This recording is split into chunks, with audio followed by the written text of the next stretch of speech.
Assalamualaikum warahmatullahi wabarakatuh. Shalom, Om Swastiastu, Namo Buddhaya, Salam Kebajikan. Perkenalkan, nama saya Nila Zuhroh dengan NIM 20111030104. Saya merupakan mahasiswa dari Universitas Syah Kuala.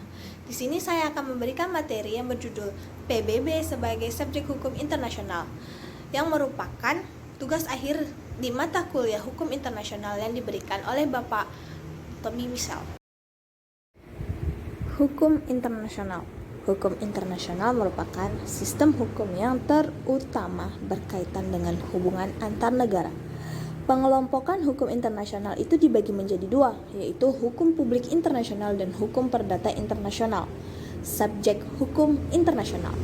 Menurut Mukhtar Kusumaatmadja, tentang subjek hukum internasional adalah pemegang segala hak dan kewajiban menurut hukum internasional. Tetapi di sini saya tidak akan membahas mengenai secara luas tentang subjek hukum internasional. Lebih tepatnya saya akan membahas bagian dari subjek hukum internasional, yaitu PBB yang disebut dengan Perserikatan Bangsa-Bangsa. Sejarah pembentukan PBB. PBB dibentuk pada tanggal 24 Oktober 1945 setelah terjadinya Perang Dunia Kedua.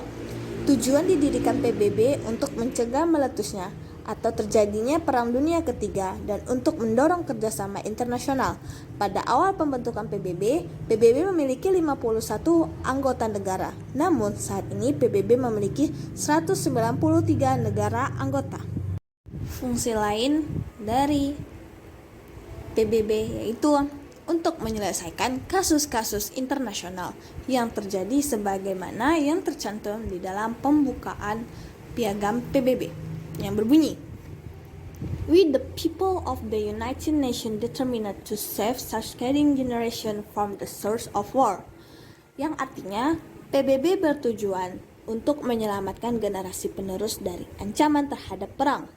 Oleh sebab itu, PBB berperan aktif dalam menyelesaikan setiap sengketa-sengketa yang terjadi di antara negara-negara yang ada di dunia.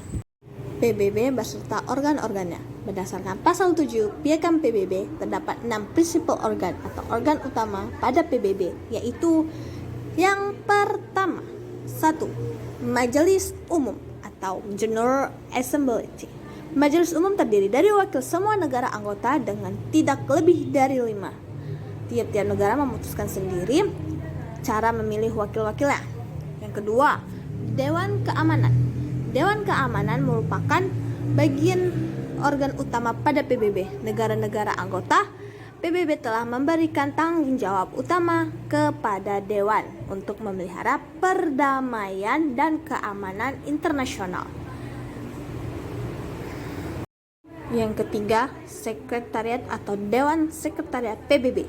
The Secretarial. Sekretariat terdiri dari seseorang sekretaris jenderal yang diangkat oleh Majelis Umum atas usul Dewan Keamanan beserta staf yang diperlukan oleh organisasi. Yang keempat yaitu Mahkamah Internasional.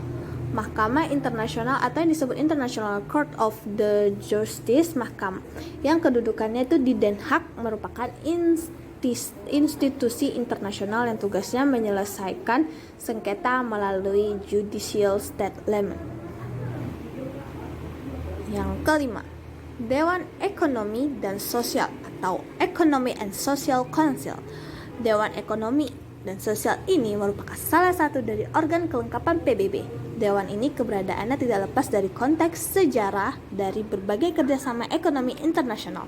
Dasar hukumnya itu terdapat pada bab 10 pasal 61 sampai pasal 72 Piagam PBB. Hal yang penting dalam sistem PBB adalah meletakkan Mahkamah Internasional sebagai organ utama dalam sistem PBB yang terletak pada pasal 7 Piagam PBB. Berdasarkan ketentuan tersebut, maka Mahkamah Internasional merupakan bagian yang integral dalam sistem PBB. Sebagai organ PBB, Mahkamah Internasional sangat dekat dengan tujuan PBB. Ini berarti bahwa Mahkamah Internasional sebagai organ utama menunjukkan bahwa penyelesaian sengketa melalui pengadilan sebagai suatu komponen penting dalam mekanisme perdamaian internasional sebagai organ utama PBB. Maka pelaksanaan tugasnya sejalan dengan tujuan PBB yang ditentukan dalam piagam.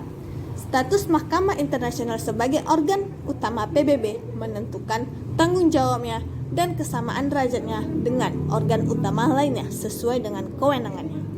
Mahkamah Internasional adalah satu-satunya organ utama yang di samping Majelis Umum PBB yang tidak menyerahkan laporan tahunan kepada Majelis Umum PBB. Namun keadaan ini tahun 1968 telah berubah. Sejak tahun tersebut, Mahkamah Internasional mulai memberikan laporannya kepada Majelis Umum PBB.